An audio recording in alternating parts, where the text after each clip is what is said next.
it's not just the fact that your body is going through this essential change. Well, you're not supposed to go into the kitchen, but you're also not supposed to do anything else. You're not supposed to touch anything else. So there's this sense of shame that something's wrong. And at the same time, it's not as if you are asked to rest. You're going about life as normal.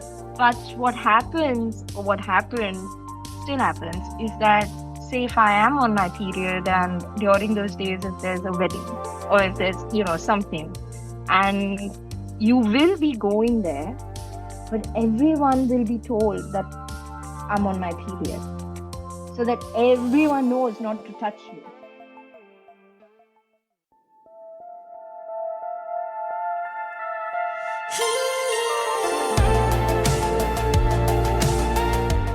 Welcome, love, to Wild Flow, the podcast for wild and wise women devoted to honoring your body's wisdom, reclaiming your cyclical power, and walking as a feminine leader in life, love, and through your soul work and purpose. I'm Charlotte Pointo, embodiment coach, ritual priestess, menstrual cycle educator, and feminine business mentor, here to guide soul-led women to step forward as their most magical, womb-awakened, authentic, and sovereign selves. On the podcast, we have rich and deep conversations with women I deeply admire who are leading the way in the reclamation of sacred feminine power. Ready for a new episode, my love? Let's flow.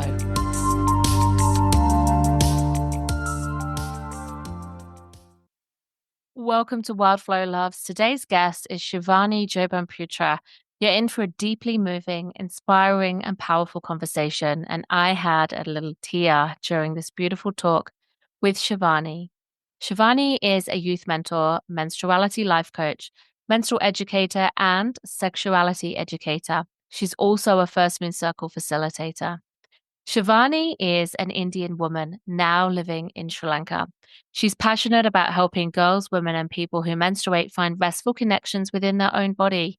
As a sexual educator, Shivani's focus is on helping parents become their children's first resource for all sexuality education by encouraging ongoing, authentic communication and connection.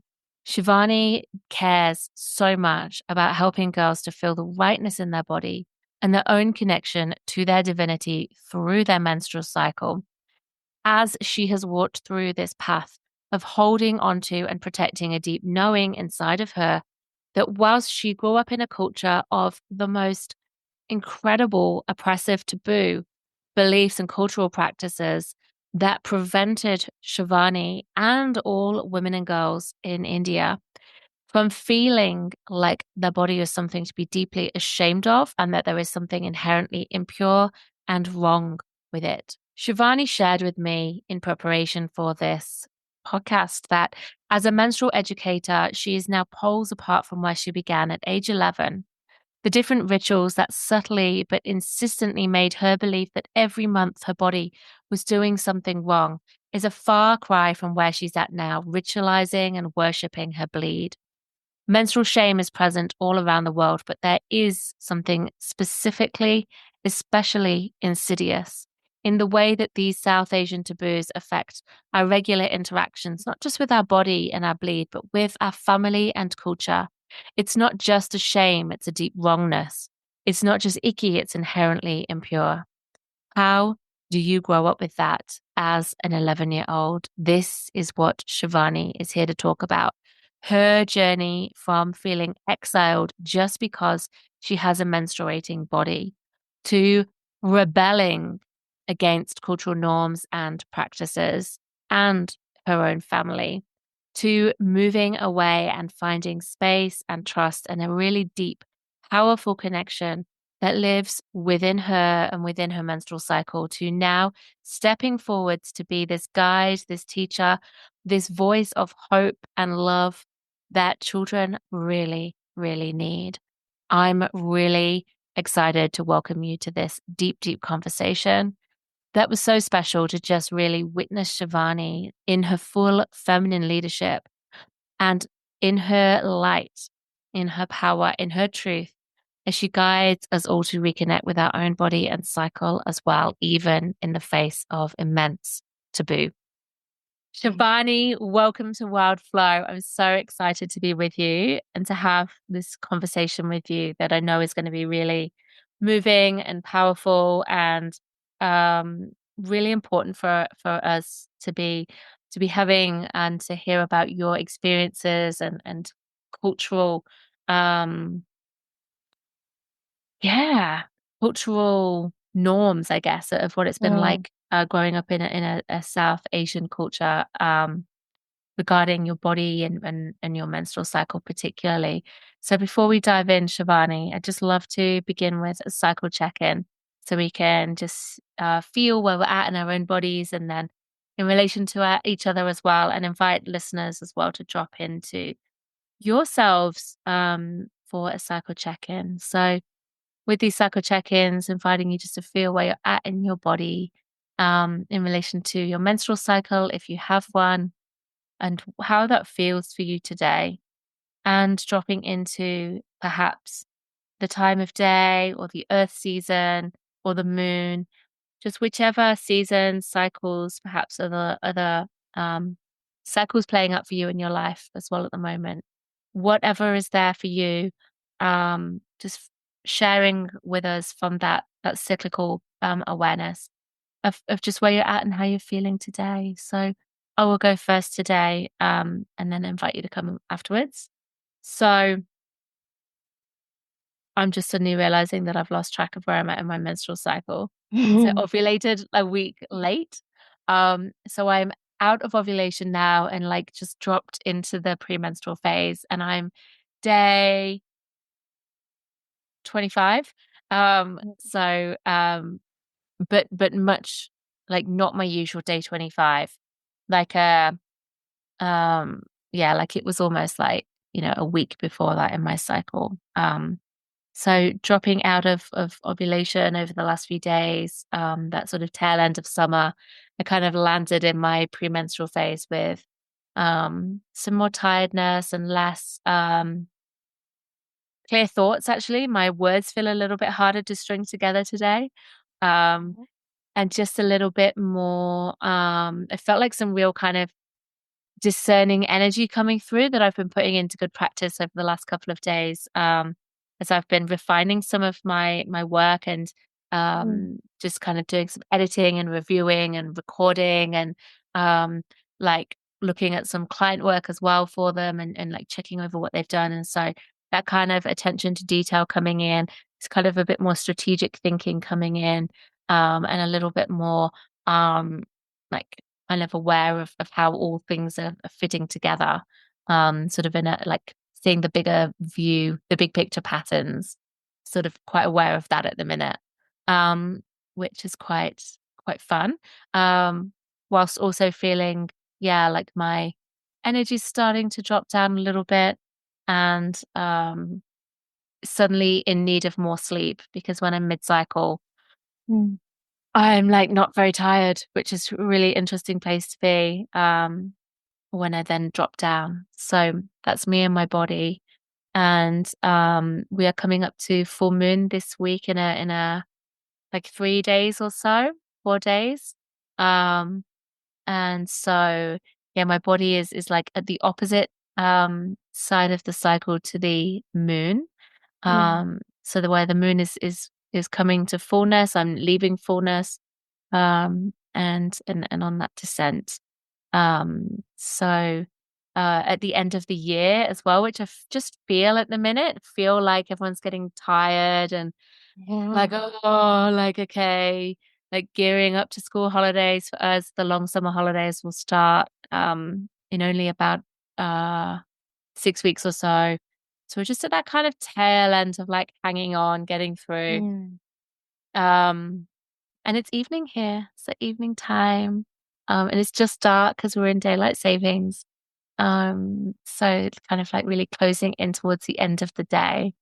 So there's a whole bit of a mishmash there in terms of Yeah.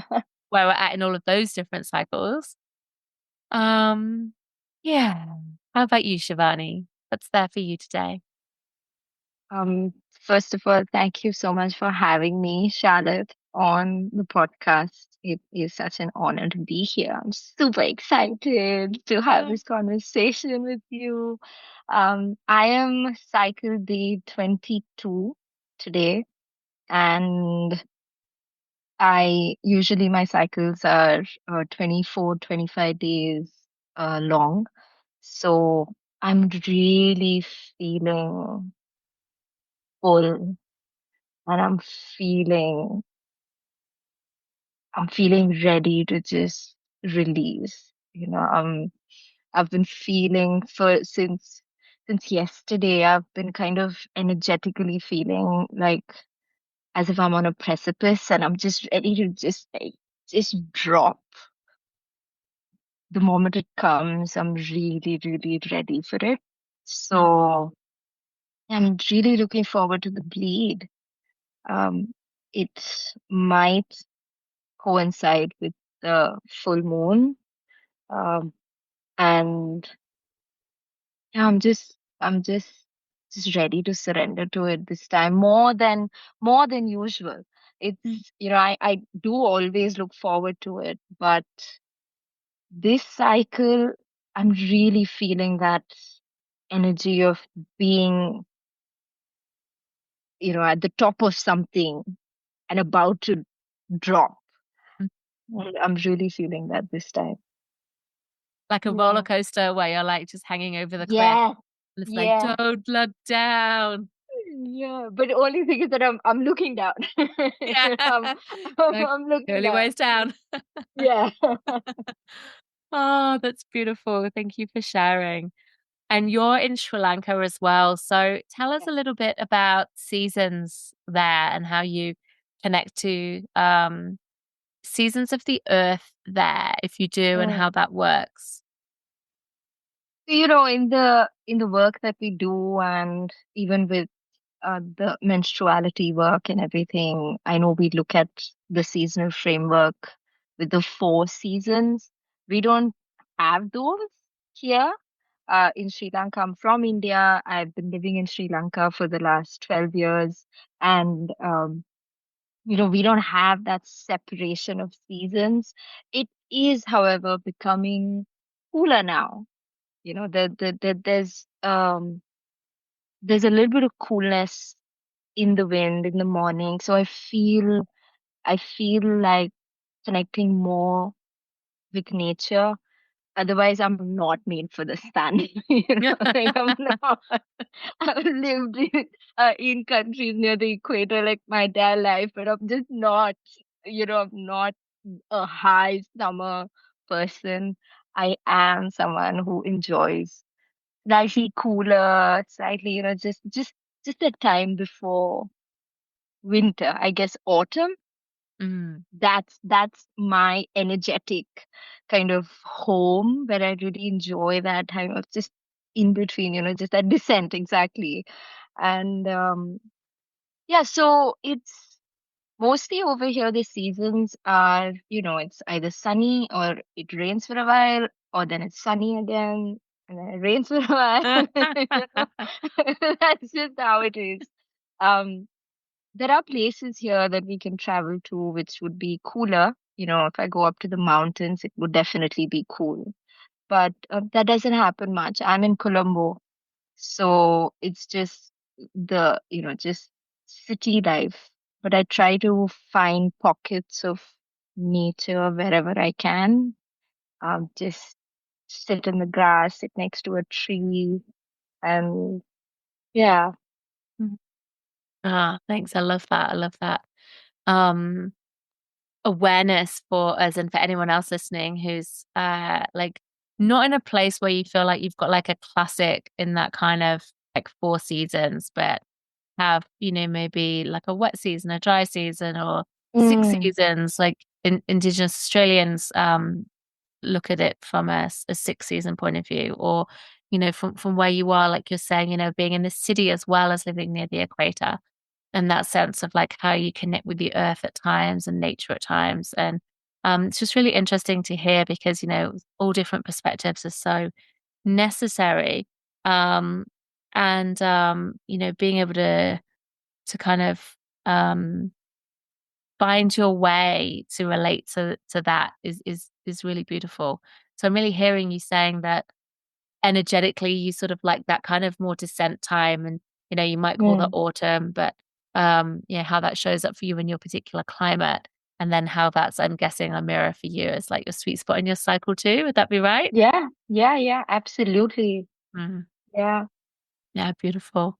So Shivani, I would love to just invite you to share with us who you are and um, what you do, and what it is that you're really passionate about. Mm. I am a 36-year-old mom to an almost 11-year-old now. Um, I am a wife, and I think, but then, those are roles. I feel like what I really feel passionate about is working with young people. Um, Extremely passionate about menstrual work, for various reasons that you know of and that we'll probably talk about, um, but also passionate about working with parents in helping them have, authentic connections with their children.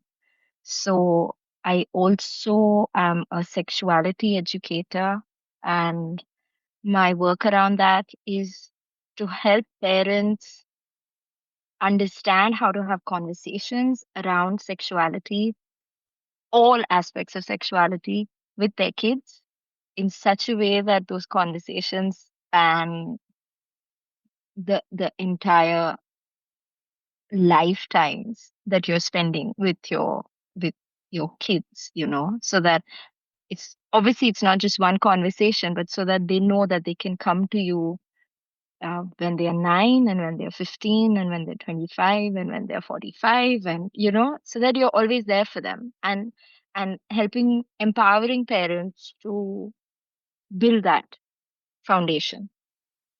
So that's something that I feel really passionate about. um yeah, and I'm also really passionate about working in other areas again related to young people, such as just positive self-esteem, self-confidence, body image, all of these things that the current generation is really going through, mental health, that affect their mental health in so many different ways. Yeah. Mm, amazing. I just adore the work that you do, and I'm just so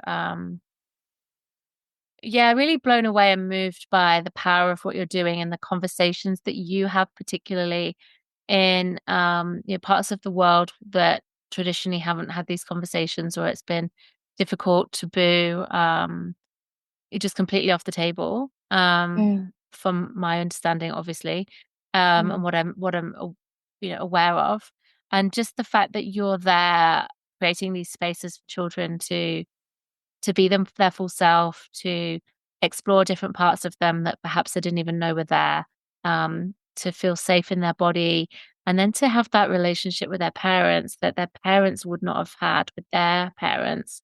So like reparenting and like, really like holding the parents in that process so they can come together and like have that beautiful bonding and that bridge between parent and child.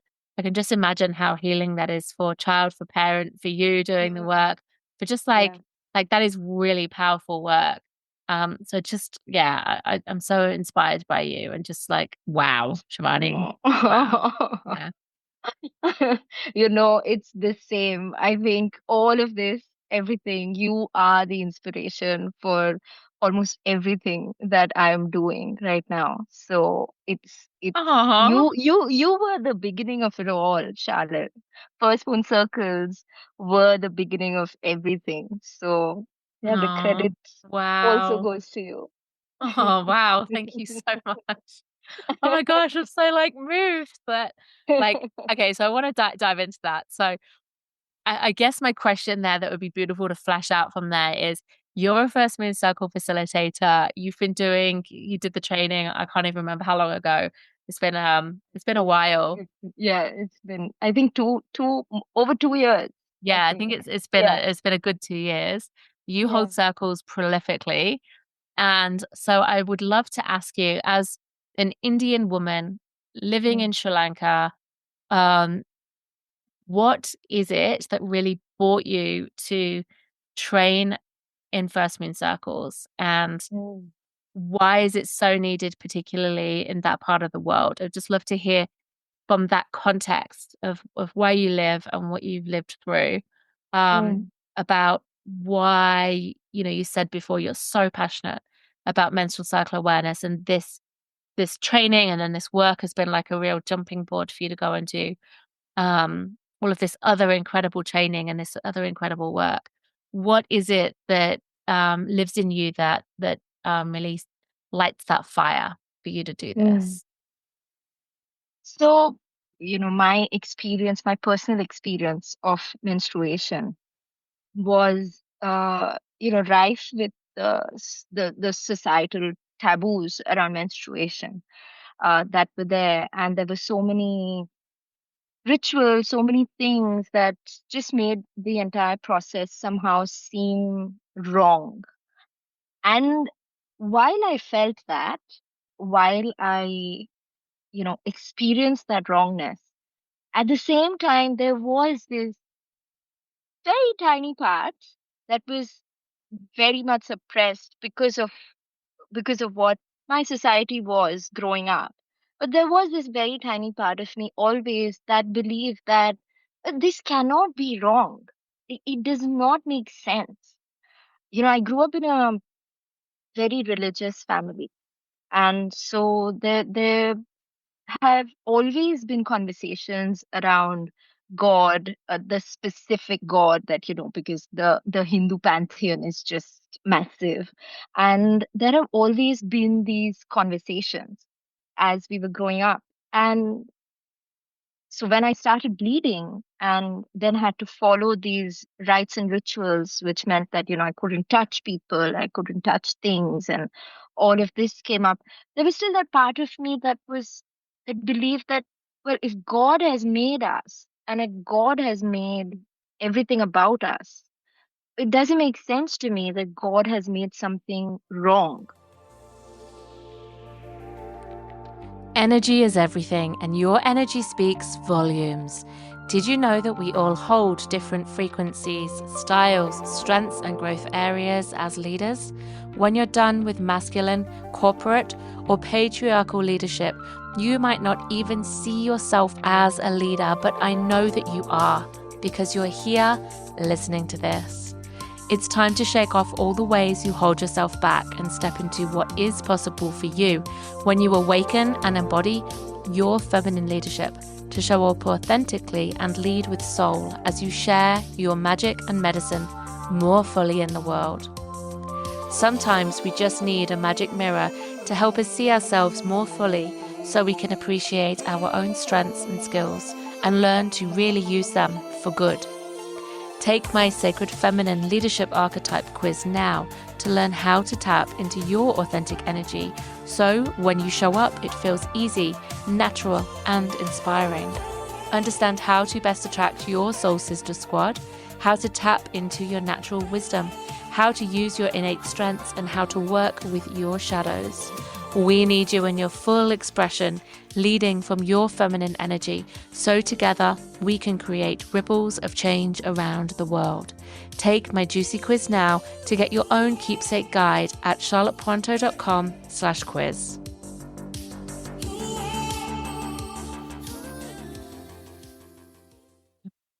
That was my 11-year-old thinking. And I think, I I'm getting think goosebumps. That's powerful. that is really how I feel, Mm, about the way things um, have been in terms of menstruation and still are. mm, They still are that way. It's not just my experience, it is the experience of people who are also right now um, menstruating.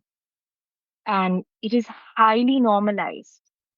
So it is actually very rare that someone, fine. I think now maybe people do ask questions.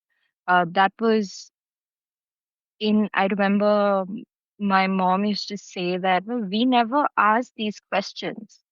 Mm, And my questions were, why can I not touch something? mm, Like, what's wrong? mm, What is different about me now that I'm bleeding? And the answer was that, we never asked these questions. We just did what we were told to do. And I know that now the teenagers, of course, they're asking questions, but it's still rare that I hear of someone who feels that, or rather expresses that deep wrongness, mm. because it's just normalized. This is just how things are. I really hear that, and then and the difference between like where like how I've grown up, which is like it's gross, like it's Mm. like oh it's a pain, like oh you just got to live with it, and then you know one day you can not have it anymore, and but like that's very different to what you're saying, and much more yeah, insidious being a really good word. Like what I'm really feeling and hearing is like you say that wrongness of like actually being excluded from things and not just like teased Yeah.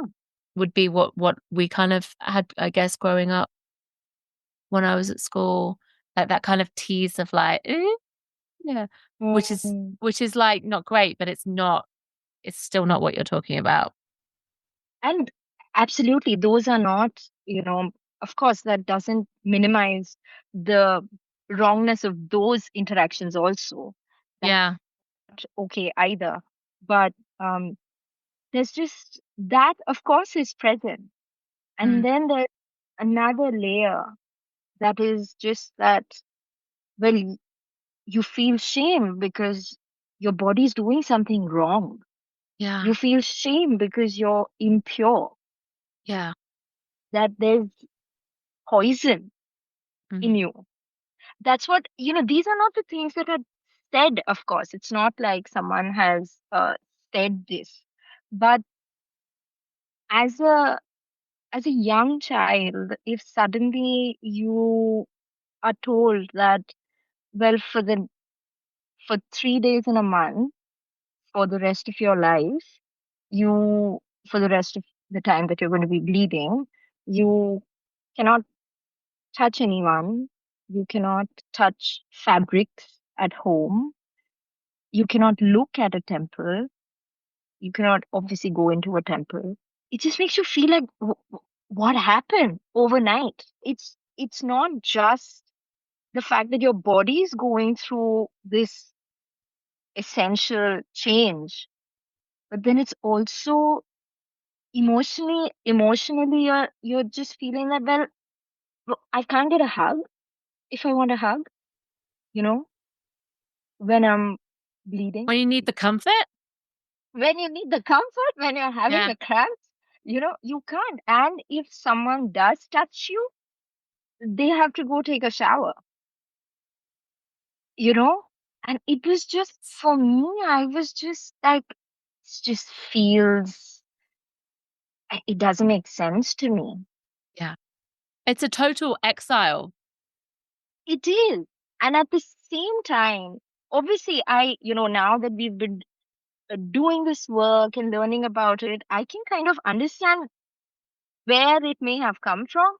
When we talk about the red tents and we talk about making sure that, uh, you know, years and years and years and years ago, that bleeding women focused on spirituality and not in tasks like being in the kitchen and doing all of that. And I can see how maybe that has turned around into this idea of, well, you're not supposed to go into the kitchen, but you're also not supposed to do anything else. You're not supposed to touch anything else. So there's this sense of shame that something's wrong. And at the same time, you're you're not it's not as if you are asked to rest. You're going about life as normal, Mm. right? Yeah. But what happens, or what happened, still happens, is that, say, if I am on my period and during those days, if there's a wedding or if there's, something, and you will be going there, but everyone will be told that I'm on my period, so that everyone knows not to touch me, Wow. to the extent that if someone is, just accidentally close to you, there might be people screaming from across the room that you're not supposed to touch her. Oh my God. So it Yeah. just kind of, it's just small things like that, um interactions like that really reinforce that sense of, well, clearly, something's wrong Oh, for inherently. sure. It's a humiliation as well. Yeah, And exactly. and I wouldn't call that small. I'd call that like really traumatizing. Like I just can't imagine one, everyone like knowing, and two, like shouting about it and then not being able to touch you. It's like yeah, you'd feel like a pariah, like fully exiled. I'd be like, that's so like embarrassing, like humiliating, like traumatizing. That's like, and that to be like sustained and just culture, not Yes, like, oh, they were really mean to me today. Like, oh, that's sad. They shouldn't have done that. Like, I'm sorry to hear they did that. Like, that's the culture. that's what is supposed to happen, Yeah. Yeah, right? that's Like, that's, wild. so you Yeah. can't, whom do you complain to? Is it even who meanness? Because according to them, they're doing the right thing. Yeah. So can you even say that, my God, that was really mean? Yeah. So then you kind of And then you internalize say those like how things. you feel, and then you'd be told you're wrong for feeling like that. Yeah, yeah, So it's like a double exactly. you're wrong. Exactly, Mm. exactly. Gosh. And I think somewhere that stayed with me, even though my experience of um, the menstrual rites and rituals certainly affected my self-esteem and my body image.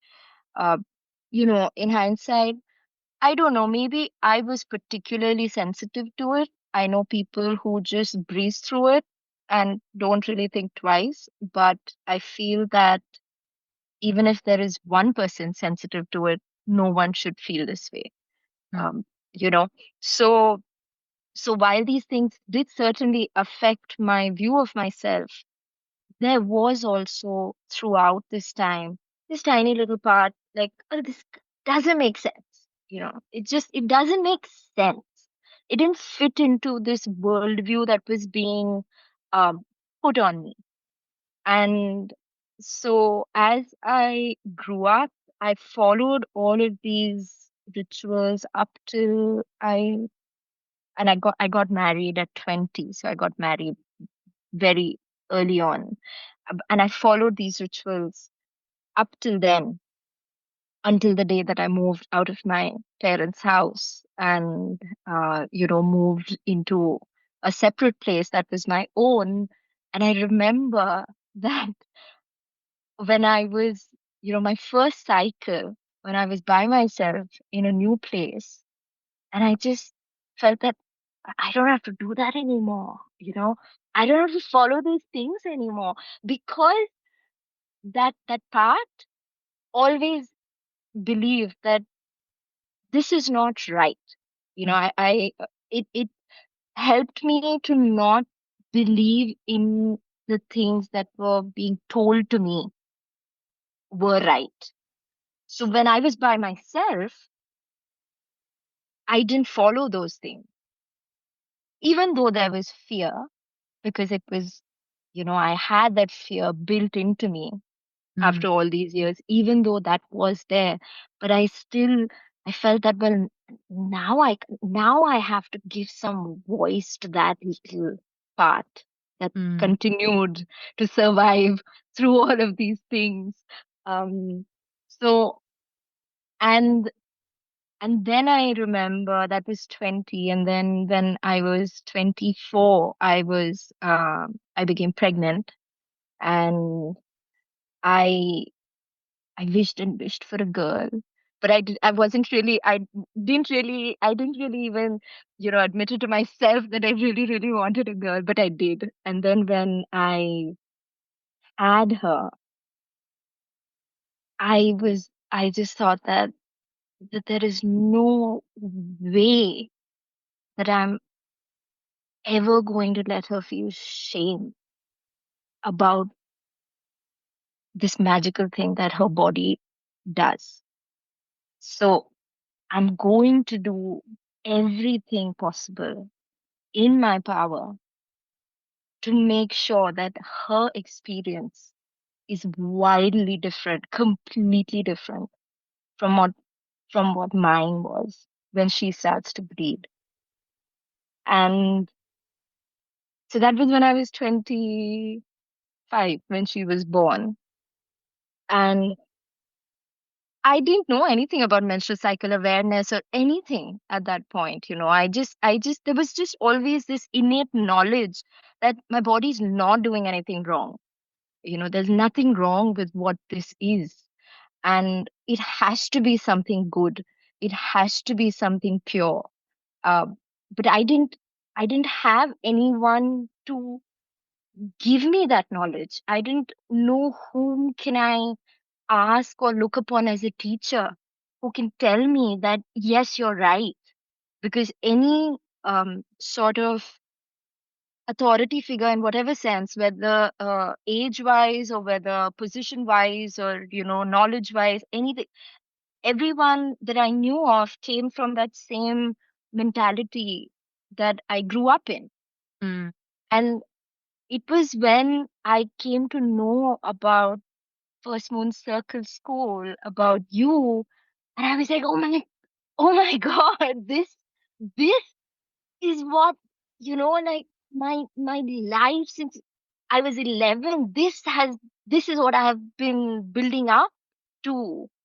This is the knowledge that I need for someone to tell me that you're right, that this thing that you've just been keeping within yourself, not being able to talk to anyone because no one will really understand what I'm saying, that it's right and that it makes sense.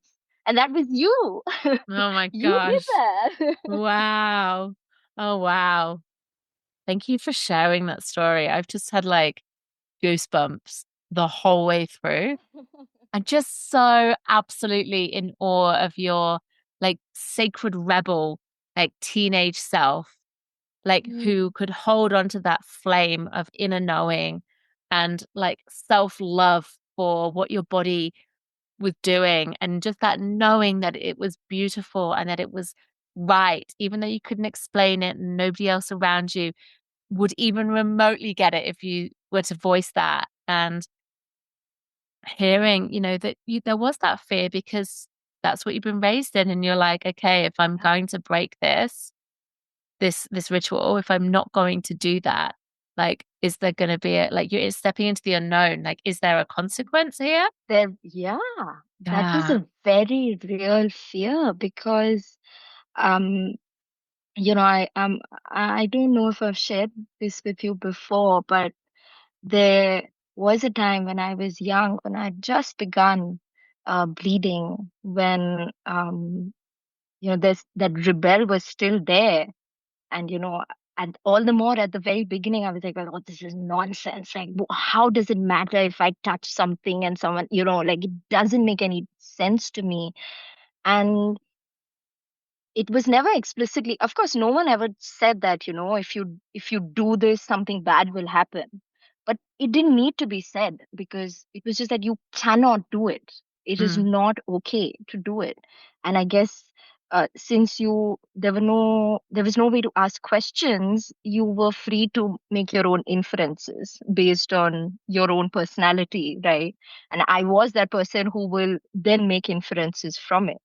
Mm. And so I did do that once when I was really young and I just begun, that I did touch something that I was not supposed to touch.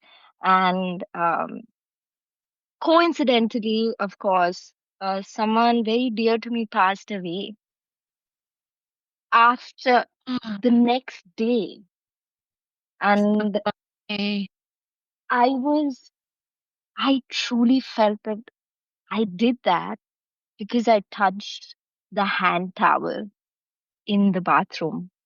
Bless And you. when I was, and it was just, and again, I couldn't tell anybody because I felt I did it. Yeah.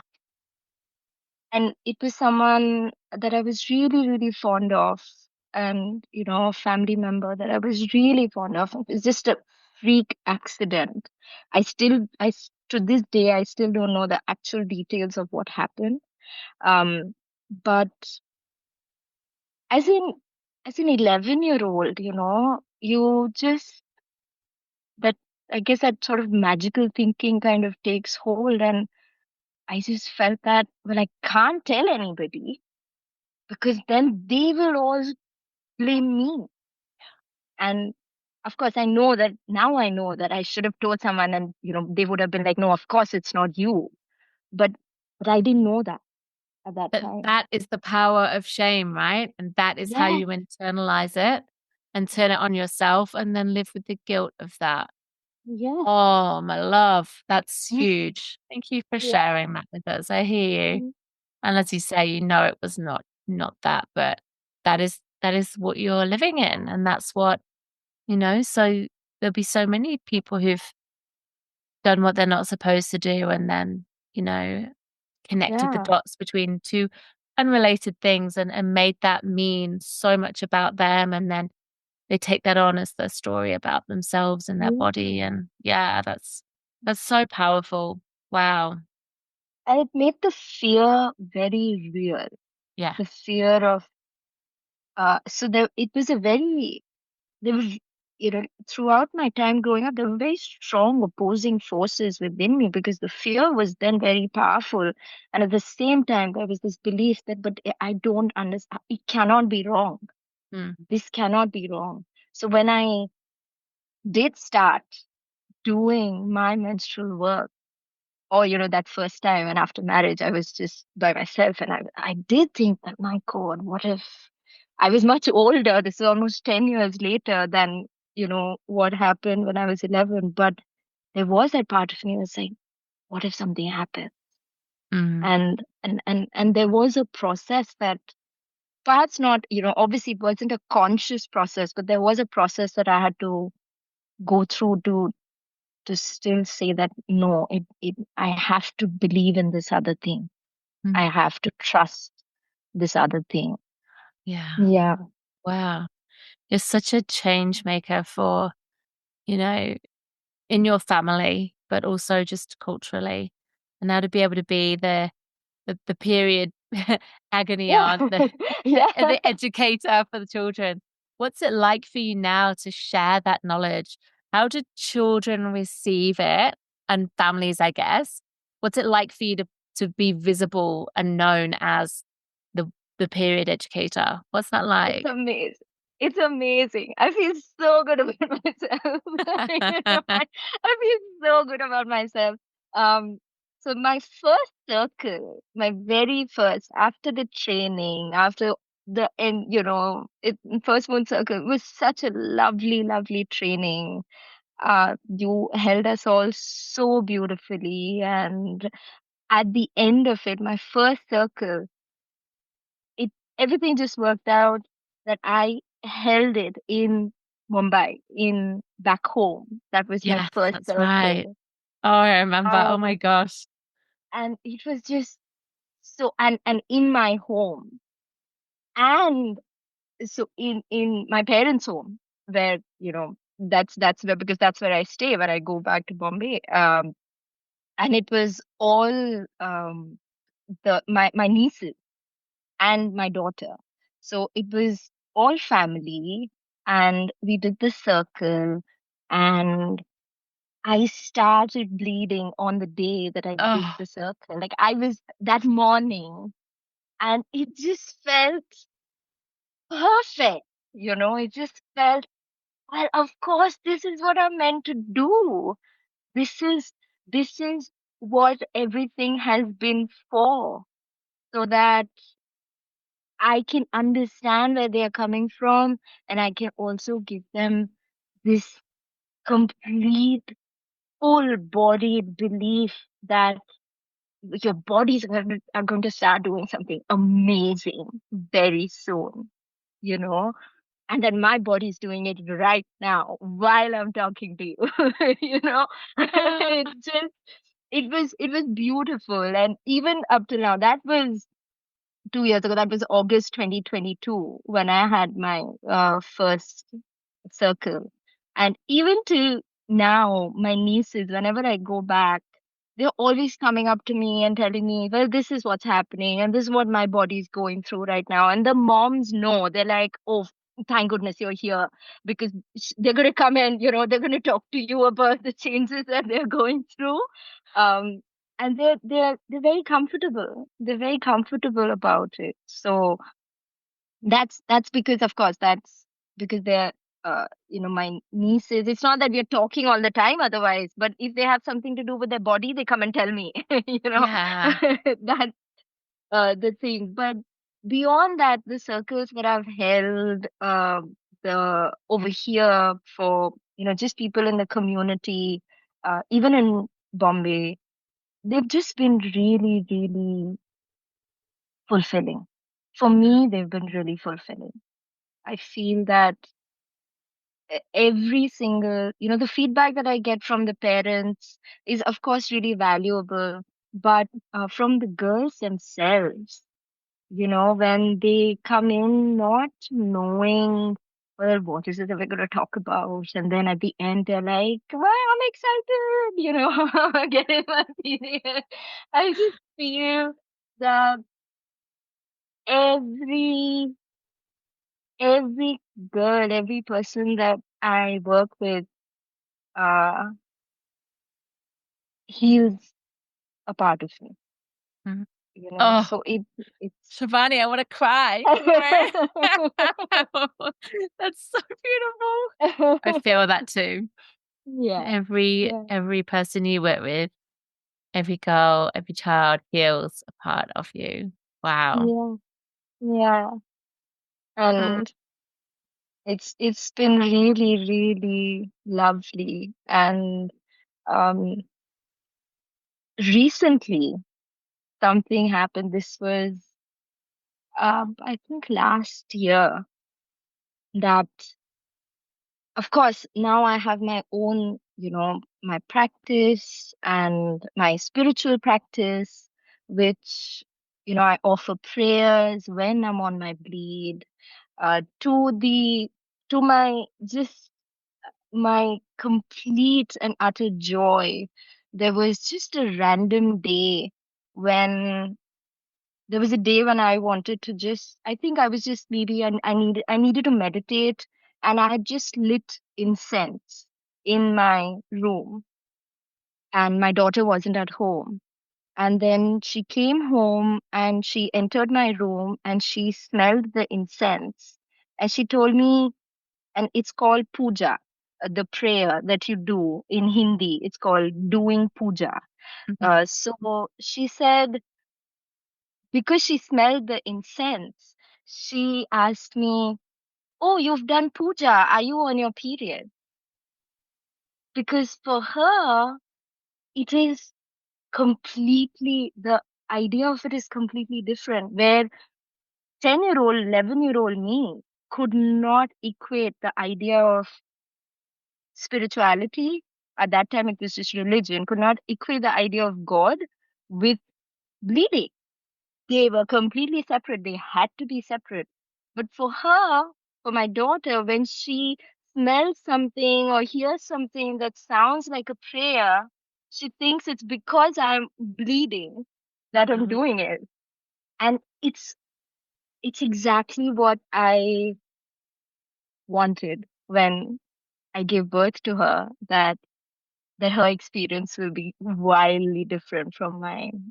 And that this is how she processes it. It just feels like, well, I succeeded in some way, that I could do that. And yeah, that felt really, really special. That's now I am crying. Actually, wow, that is really profound. I just adore that so much. That is so incredibly special and so big. And And to be in that to have, you come through that experience to be, that is your culture and your religion, but to reframe that for her. And so that way of like, this is sacred. This is not a sin. Like this is sacred. And you honor that with ritual and bring it into your practice and into your spirituality. And she knows that because you are this role model for her. And she gets to see you doing that with her cousins and the aunties. And, that is wildly different to what you had in just one generation. That's yes. phenomenal. And just like, I celebrate you so much. The courage, honestly, that you have to do that. Um, I just think is, is huge, like a real strength. I also think that it's just, it's um just that maybe there just needed to be someone who really has that deep-seated belief that, well, it's it's not wrong. Yeah. Obviously it's not wrong. It's actually very, very right. Yes. And to be able to stick to that belief when you're talking to other people Mm, about this. Because I'm happy to say that all of the rituals, all of the things that I followed, that my mother followed, that have just been going on for generations and generations, they don't happen anymore in my own home. hmm After mm, Because I after I started doing this work, and after I had my daughter, is when I said that, I'm not trying to disrespect anybody's beliefs, but this is something that's important to me. So I can make sure that I don't come over, that I plan my holiday in such a way that I'm not bleeding when I'm there. I can do that. mm. I can do that, because again, there's no disrespect meant towards anybody, but I truly, truly believe in this, and this is something that I want for my daughter, and I'm not going to wait till she's 10 for her to be able to see it. I want to ensure that this is normalized for her when she's 1, 2, 3, 4 also. And my my parents, my in-laws, they all, and it's been difficult for them, because for Mm, them it's a lifetime of these mm. beliefs, but they all were able to be okay with it, that Wow. I will I'm not going to announce to people when I have my period so that everybody can run away from me. You know, I'm going to touch people. I'm going to put my dishes in the kitchen sink, not wash them separately in the bathroom sink. Like, those are the things that we did. And I said, I won't do those anymore. And if you're okay with that, all right. If you're not, we'll figure something out. But they said, no, we'll learn to be okay with it. And now they are okay with it. So it's I feel that, and now they are more open to understanding that, yeah, maybe something somewhere has gone wrong in the way we think about this. Yeah. And that's something that I appreciate, because they are not under any compulsion to, agree with what I'm saying, because I'm the only person saying it around them, Mm. you know. So Yeah, that's also something that I really appreciate. That's massive. Yeah. I was wondering how the men, particularly in your family, have received, um, yeah, all of this, I suppose. And so I feel like you've just, yeah, I'm so impressed that they've had that kind of openness, from that place of love and respect for you to just question maybe and just be like, oh, okay, there's a different point of view here, and not to exclude you again, but to give you Mm, that space to, like, okay, how can we find a way together to, yeah, yeah, to find a middle ground yeah. maybe. With the men, I feel that this is considered to be a women's issue. So generally, no one would not. I'm talking initially when I was young and these things were being followed. No one would really get involved. No one would say anything either way Mm. because it's just considered to be something that's not their um, area of something that they need to talk about So the with the men men. wouldn't so all the women would know if a girl or a woman had her period, but the men wouldn't be told. No, everyone would be told, but Everyone the would be men told. didn't have an opinion. Oh, okay. The men didn't have an opinion about it either ways. It's just that okay, that's what the women are doing. Okay, this person is not supposed to be touched. Okay. It's just that.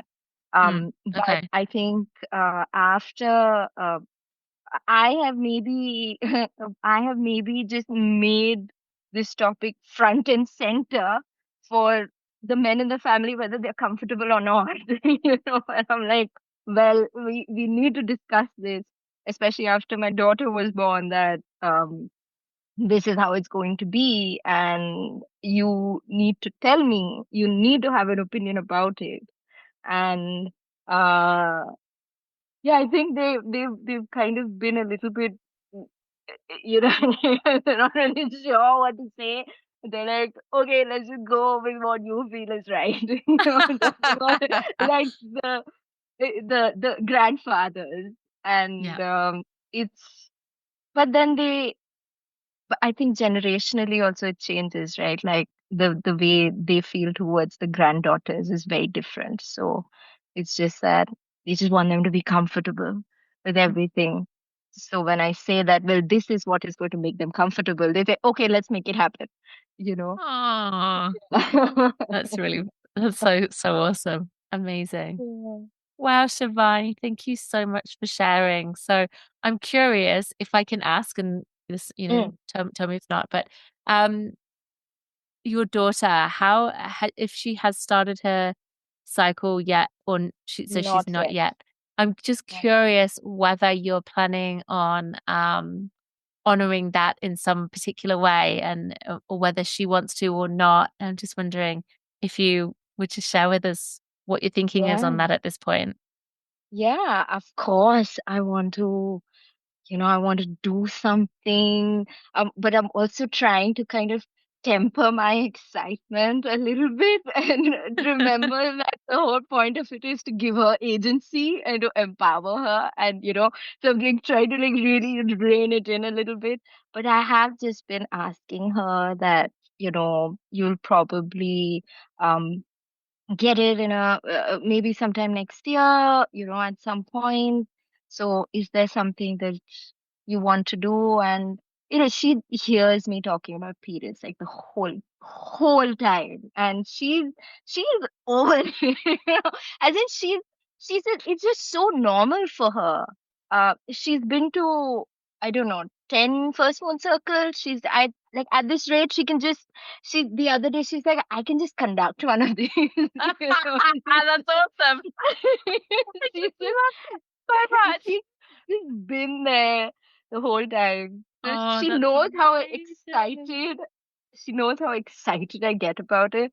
And she's like, Mama, I know you're really excited, and I am also. She is excited. She is looking forward to it. She also does want to have a celebration and do something. And I've told her that we'll do something here, and then when we go back home, we'll also do something at home with the aunts and the the cousins and the grandmothers, and she is excited about it. I was going to, you know, kind of I'm just trying to kind of balance my excitement, because what I really want to do is like start noting down rituals and okay, let's do this and this and this and Ah, let's do all of these different things. But I feel like I need to also just let her feel into it, So yeah. absolutely. I love that with all my heart. I just adore.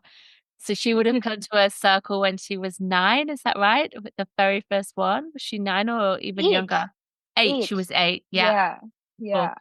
Yeah, and just getting in at that point and just seeding the wisdom and like how just normal it is, and then she's been to all of those circles, and I just love that she's like, I could do this, like Yeah. beautiful, like just passing on that wisdom and that the skills and that real gift to her. It's just Mm. it's just so special. And then I just love what you said there about, you've got the way that you would really love to if you had free reign to just be like, this is Yeah. what we're gonna do. But Yeah. the whole process is about her agency, her agency and her like having yeah, that voice over how she gets to relate to that moment. So that's beautiful wisdom for all Yeah. of us listening. It's funny Yeah. because my eldest daughter's now 9, Okay. and next year I'm going to do a circle for her and her classmates. Yeah. And I sort of told the mums like years ago, when they get to the age, I'm going to be doing this, just so you know. Yeah. Yeah. And so yeah, like a couple of the mums and I have been talking about, okay, the time's coming up, and I just feel like this is, now for me, Mm. it's like, I've been doing this work for a few years, but it's always been about the bigger picture, the community, kind of like the broader change that I've been holding. And now all of a sudden it feels very real and personal for the first Yeah. time of like, Yeah. oh wow, like I'm actually going to be able to take my daughter along and share this with her. And then I'm like, oh well, I hope she likes it, and I hope she gets it, and I hope and I can sort of hear these like hopes and dreams for like almost Yeah. expectations, but not really hope, not really expectations, more just like, you know, Wishes. yeah, Yeah. wishes. Um, but it's so interesting. And I sort of always said to her that, when she had been to one, she'll like, if she wants to, she'll be able to come along and help me out and be my support. So yeah, I would love that so much, but also if she's not interested, that's gonna have to be fine.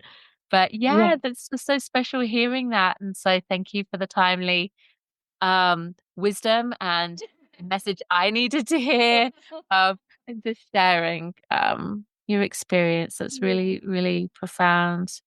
Thank you, Shivani. So to wrap up, I just would really love to I think what I'm being called to ask you is if you're, speaking to anybody else who has grown up in a similar, maybe the same, but maybe not the same, but sort of Mm. similar culture or um belief system to you, who's really wanting to like connect with their body and their cycle or create change for their child, who's just at that point of like, how do I do this? And I don't have role models to do it. You've shared so beautifully, but is there just I'm wondering if there's a piece of wisdom or a suggestion that you might have to that person who, um, you're really that standing there as that kind of role model for Mm. them. Like, how could they take that next step in their own journey? Yeah. I don't know if this will sound very simplistic, but all I can think of is to say that really just learn to listen to and then really trust that voice inside you that's objecting. Just trust that voice that's objecting to the things that are around you, because that, that voice knows the magic of your body, and the voice really can support you through everything. Maybe things cannot change, maybe you're in a situation where you have to follow what you have to follow, but just give just keep just keep a little space for that voice, and just trust in that. And at some point, maybe something, you don't know what is going to happen in the future, but if you listen in and you make space and just trust in that, I feel like that's so supportive, because that is what supported me when I didn't have anyone else around me. And that's, yeah. Mm. Wise words. Thank you so much. Thank you, Shivani. It's been so beautiful to really hear your Thank story you. and hear how that powerful, like defiant, almost like resistance in you as a teenager has really served you. And like you said, it does take that strength and conviction of inner knowing to stand tall and true in that, even when everything around you is telling you not to trust that. So I'm just really in awe of you and so grateful for the work you do. And I love that you do your circles back in your hometown as well. And Yeah. full circle, full cycle. Um, and so for anyone in either Mumbai or Sri Lanka, you're in Colombo, that's where Yes. you are most of the time, who's wanting to um, either check out some of your circles for children or your parenting work. You're also online on Instagram as well. Anyone who just wants to connect with you. Do you want to just share um, how people can connect with you, and if you've got any um, offers or anything that people might be able to find out about from you too? Yeah. Connecting with me is, there's my Instagram handle, that's Sini Mojo, SINNIMOJO. And there's also my website that has everything that I do, that's there in different places all together on my website. That's www.shivanijobi.com. So that is currently, those are the ways to connect with me. I'm always open to conversations around, menstrual work, around sexuality, around all of these things that young people are experiencing, and parents and caregivers are experiencing along with them. So yeah, I can talk about this all day. Just like you, I'm sure. Yeah, totally. Yeah. Yeah. Beautiful. I'll put your links into the show notes as well. And so people can come and find out about what you're doing and come to your upcoming circles and yeah, just connect Yeah. with you. Beautiful. Thank you so much, Shivani. Thank you so much. Thank you for everything, Charlotte. Thank you for Thank you everything so that you much. do. Yeah. Mhm.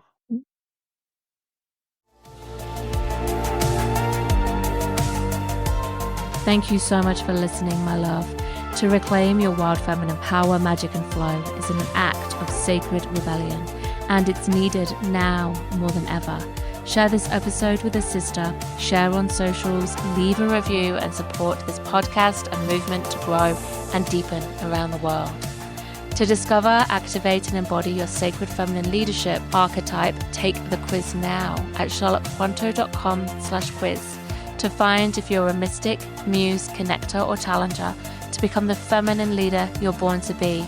And until next time, my love, be devoted to your body as guide, your cycle as oracle, and your sisterhood as allies.